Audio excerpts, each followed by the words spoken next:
Hello दोस्तों, B डीकेडियन feel Indian जुड़ जाइए हमारे ग्रुप से, बन जाइए डीकेडियन और फील कीजिए कुछ इंडियन जैसा। आपको हमने जैसा आपसे वादा कर रखा है कि आप बस रजिस्टर बनाइए और फटाफट से नोट करते जाइए।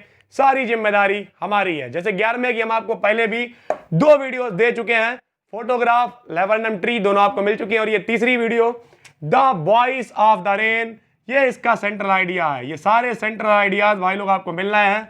ये है इसका सेंट्रल आइडिया, ठीक है, central idea of the poem. हो सकता है ऊपर दिख ना रहा हो इसलिए नहीं लिख रहा है, तो कुल मिला के central idea of the poem आप डाल लें जैसे आप हर बार लिखते हैं।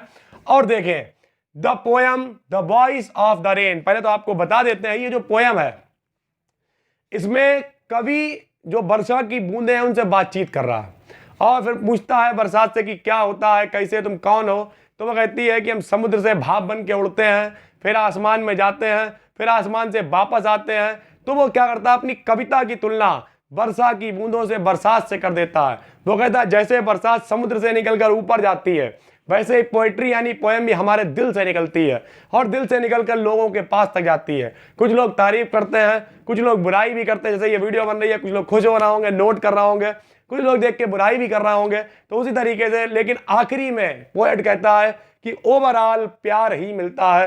तो इसी तरीके से जैसे आपका प्यार हमें मिलेगा तो हम लोग फटाफट से आगे बढ़ते जाएंगे और हौसला बढ़ेगा और हम लोग वीडियो आप तक पहुंचाते रहेंगे, ठीक है। तो देखिए छोटे सी ये central idea, the poem the voice of the rain, यानी ये जो पोएम है the voice of the rain मतलब वर्षा की बात, बरसात से बातचीत।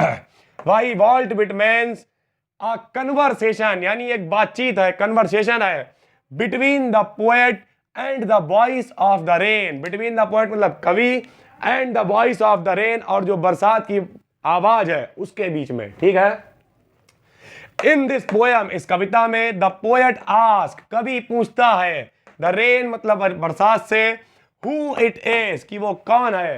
Then the rain strangely replies, उसे जवाब देती है बरसात, that it is the poem of the earth, कि ये एक पृथ्वी की कविता है। और किस तरीके की कविता है कि आसमान मतलब जमीन में क्या होता है यार, समुद्र से चलती है, ऊपर जाती है, ऊपर से वापस आती है, इस तरीके से बताती है वो पूरा। वो हमने लाइन यहाँ पे लिखी नहीं है क्योंकि वरना बहुत बड़ा हो जाता।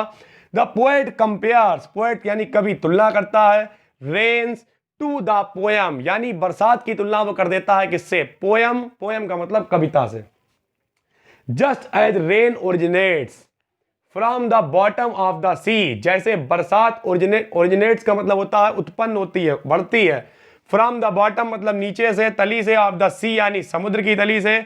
एज वेपर का मतलब बाष्प के रूप में, and rises to the sky, और भाप के रूप में बनके आसमान तक जाती है। Then changing as a form of a cloud, और क्लाउड का मतलब बादल, बादल में बदल जाती है। इट फॉल्स डाउन, ये नीचे गिरती है।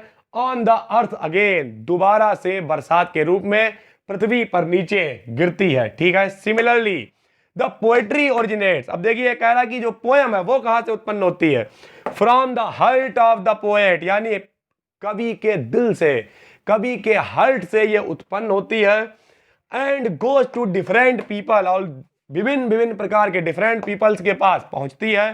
Who appreciate and criticise it, appreciate का मतलब तारीफ करना और क्रिटिसाइज का मतलब बुराई करना, आड़े हाथों ले लेना, क्रिटिसाइज करना।